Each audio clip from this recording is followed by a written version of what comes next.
Hello, as I keep saying, this will be quick. Oh, before I forget, cable mod cable. Everything's in the way. I still need to fine tune a few things.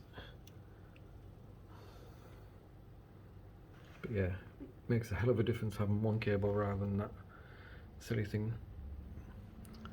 And it's been tested, it's all well and truly seated.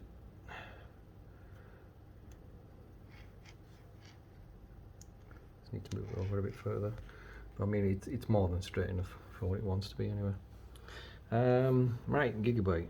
I'll give you a clue. The plastic wrapper is off. I'm keeping it. Still messing about with the damn thing. This is probably going to give somebody an epileptic fit the way this thing's flashing on this camera. What can I really say about it? Does it have coil whine? Yes, it does. But it's at the same level as what the Zotac was. So it's like half the amount of what the MSI and the Asus, which is really bad. This one is what I call acceptable levels of coil whine for myself. In this case, I can't hear it. Even if I get quite close to the case, I can't hear it. So I'm happy with that.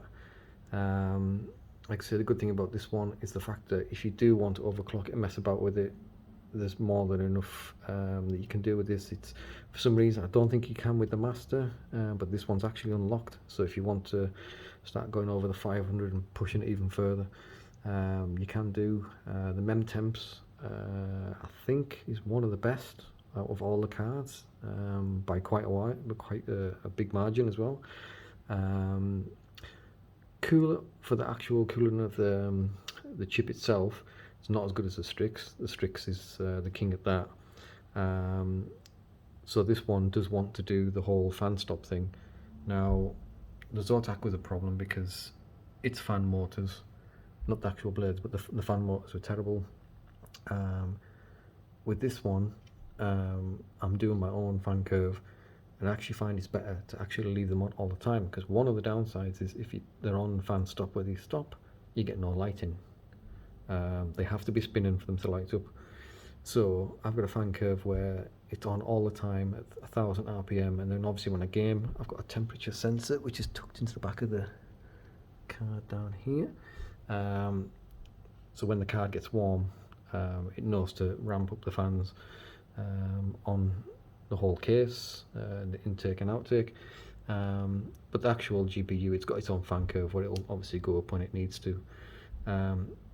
So these are the fans spinning at 1000 RPM.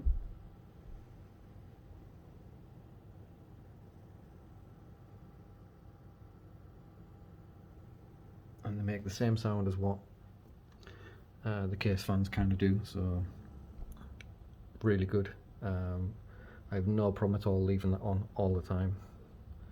The only thing I need to do really now is fine tune just some of the fans now, because I always mess about with them to get them so that the machine, even on the most demanding game, never goes above 40 decibels at just over a foot away.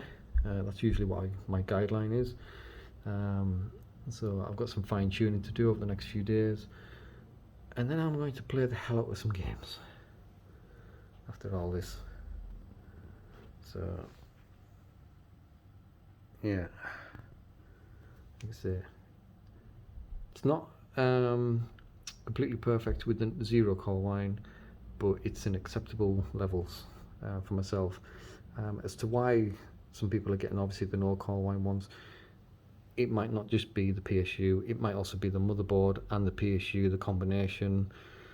It could be all sorts of different things at this point, because I've tried different motherboard and I tried obviously lots of PSUs, but I didn't have the opportunity to do different combinations of trying the PSUs with other motherboards and stuff, just to try and rule that out.